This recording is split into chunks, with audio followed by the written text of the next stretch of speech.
Tinder and love? Let's vice versa it. French is the language for love, English for business, and Spanish for God. This quote is not only an invention attributed to various historical figures, but it is also completely outdated. Because leaving business and God's aside, Spanish is the language of love. And it's not an opinion, but the result of a study that analyzed 100,000 words extracted from Netflix, from current song titles and lyrics, and from the New York Times. The research studied Spanish, Chinese, English, French, Portuguese, Arabic, Indonesian, Korean, Russian, and German. The study from the University of Vermont is signed by 14 researchers, and its title is The Conclusion. Human language reveals a universal positivity bias. The phenomenon was already known. It's called the positivity bias or Pollyanna principle. What we didn't know is that it occurred in any human language, with Spanish capturing the greatest bias. The research points to Spanish as the most positive language, which makes its speaker the most capable of finding a partner. After all, flirting is convincing the other person through speaking that they will be much happier with you than without you. In this new digital era, more than half of couple relationships begin on dating apps, so it seems like a good idea to update ourselves and learn the new language of love. Not Spanish, obviously, but the Tinder-ish language itself, one that had been used for over a decade, and one that has exceeded its original use on dating platforms and has become the universal language of love. In March 2023, in what was advertising strategy, Tinder published a dictionary so you wouldn't get lost flirting. It was announced as a way for millennials to get clear on the way Gen Z speaks.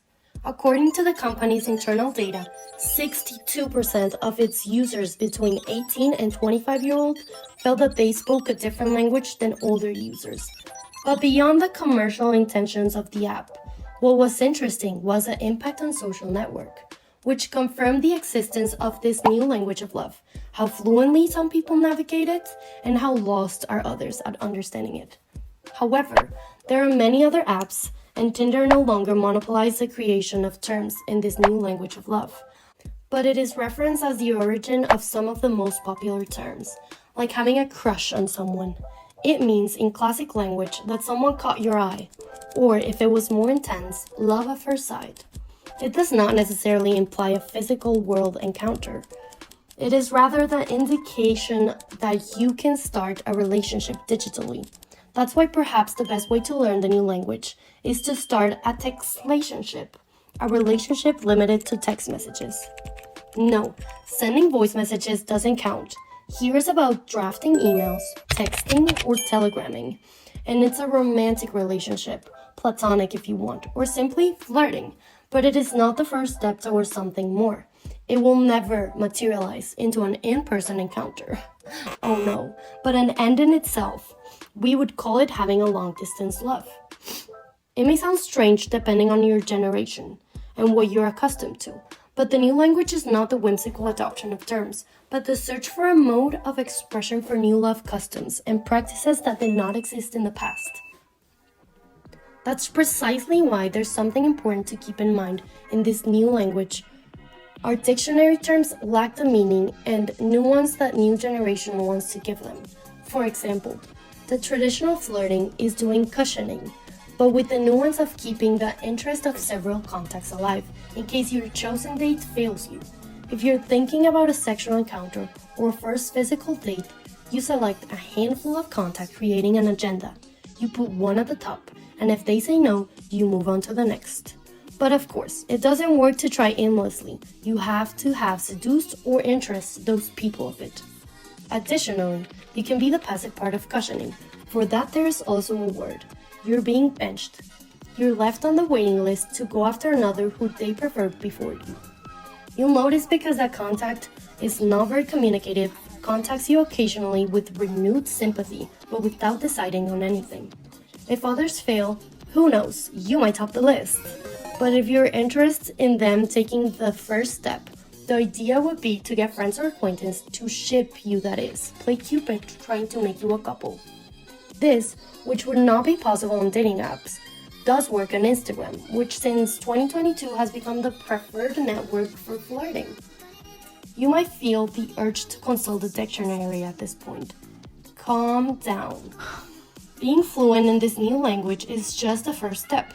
It guarantees you avoid misunderstandings and not seem older than you are, but you also have to know what to say. Finding a partner is still a linguistic matter. Making someone laugh is ideal first step, and if you also seem like an interest person, even better.